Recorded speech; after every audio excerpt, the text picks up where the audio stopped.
may estable nga trabaho bilang opisyal sa Philippine Coast Guard. Apang ini ang wala nangin upang para sa handom ni retired Captain Harold Jarder nga magpadulong sa Iban nga pungsod. 2009 sang ini nagretiro kag nagpadulong sa Estados Unidos para upod sa iya pamilya didto magpangabuhi. Makaligan ang kapin isa ka dekada. Ang iya sitwasyon, kamustahon ta? Mga kapuso, makapunta sa mga agang ang retired Philippine Coast Guard Captain nga si Sir Harold Jarder nga dito na subong sa Estados Unidos. Sir Harold, good morning. Good morning, good morning man sa tanan nga mga kapuso nga nagalantaw sa inyong programa. It's an honor to have you with us here this morning, Sir Harold. Kamusta ikaw? Kamusta ang bilog nga pamilya? Ilabi na subong nga padayon naton nga gina-experiensyahan ning pandemya. Actually, my family is doing good. Unfortunately for us, wala kami makakuha kami maapektuhan sa pandemya tungod nga nag-observe kita sa CDC protocols nga ginisyu sa gobyerno. That's what's important, no? Iti importante safe lang kita and sooner dulungan man kita makagwa sining pandemya nga aton gina-experiensyahan. Sir Harold, would like to ask how long nakamudra nga nag-migrate or nagdira na base no sa US? My family migrated to the US way back 2006. Pero ako formally stayed here for good only in 2009 after I retired from the Philippine Coast Guard. Paano nag-abot sa punto nga nag-decide ka mo that you'll leave Philippines and transfer and stay for good no in the US? Well, it's all about opportunity because my wife is a nurse, so she first started as a nurse in the UK, the United Kingdom, and then when she got approved to be a permanent resident, so buti nga nakakuha siya employment diri sa US, specifically sa Texas, there was that opportunity and not so many are given that opportunity, so we decided as a family to migrate. Diriya, siguro you have everything, no? You naanad ka sa lifestyle naton ding mga Pilipino. Was it a major adjustment for you to be based there sa US, if you recall 10 to 12 years ago? Oh, definitely, because when you start all over again, ang adjustment yara gina pero you first wala ka diya mga timbang, so imo kung sa kambla imo sugo imo tuman, so you have to adjust everything sa culture nila kung anong kung diriya very fast paced man ang kanila no kay tanan nga tao ya permi busy din, so you have to do all the house chores yourself. You have to help your wife nga siya ang pagsulod niyan di siya ay naka-employo, ikaw yan nagapangita pa sa obra, so amo na nga mga adjustment, pero eventually okay man kay kita yung mga Pilipino klasik man tayo mag-adjust.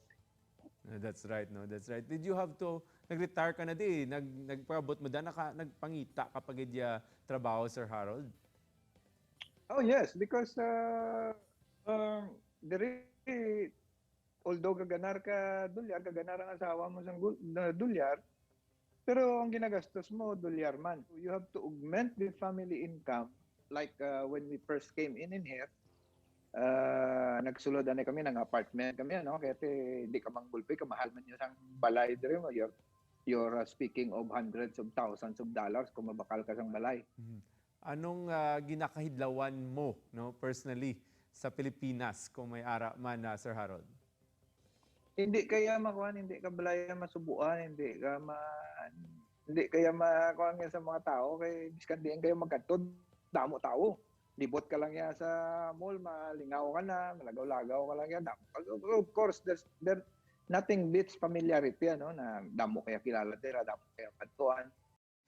Basi may abiso ka, anong dapat tandaan sa mga Pilipino, mga Ilonggos, sumagkadto dira sa US in order nga mangin okay or mangin successful sila sa ila pakipagsapalaran dira sa pangabuhi?